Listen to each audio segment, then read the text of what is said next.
Banyak orang keliru dengan spek rim. Apa itu JJ? Apa itu offset? Apa perbezaan dia? So hari ni Wan Cina nak cerita perbezaan offset dengan juga JJ. So di kiri Wan Cina ni ada satu set rim Jepun Work ZR10 yang baru sampai kedai Wan Cina. Tapi ini bukan tajuk kita hari ini. Memang rim ni cantik lah. Tetapi kita nak cerita dulu JJ. Okey. Apa itu JJ? Kita tahu, okey, rim ni adalah 18 kali 8,5 JJ, offset 47. Okey, 18 inci. 18 inci memang saiz dia lah. 8,5 JJ tu lebar rim. Okey, JJ adalah lebar rim. Okey, 18 inci, 8,5 JJ. 8,5 tu 8,5 inci lah. Okey. So, kita bergerak pula kepada offset. Offset memang dia suka sikit nak difahamkan, tetapi sekarang hari ini Wan Cina nak senangkan sikit untuk orang. Okey, kita boleh nampak rim ni dia ada middle point dia kan. Okey, dari middle point ini kepada hub ini kan. Okey, hub dalam ini, jarak antara middle point dengan hub ni adalah offset. Okey.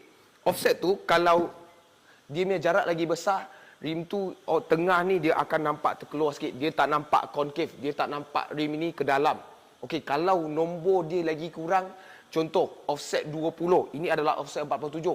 Kalau offset 20, rim ini memang nampak tengah dia ni tenggelam ke dalam sangat sebab jarak hub ini kan dengan middle point ni dah kurang. Okey, kalau korang boleh nampak yang 4x4 semua kan, ada yang offset kosong, ada yang offset dia negatif.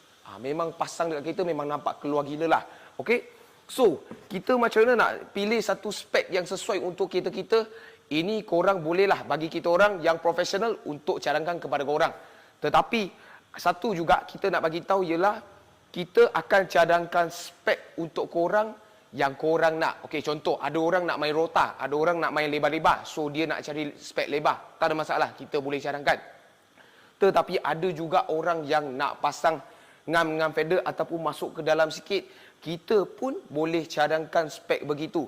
So itu sahaja untuk video kali ni. Kita nak jelaskan benda yang banyak orang keliru, banyak orang tanya Wan Cina ni kepada korang.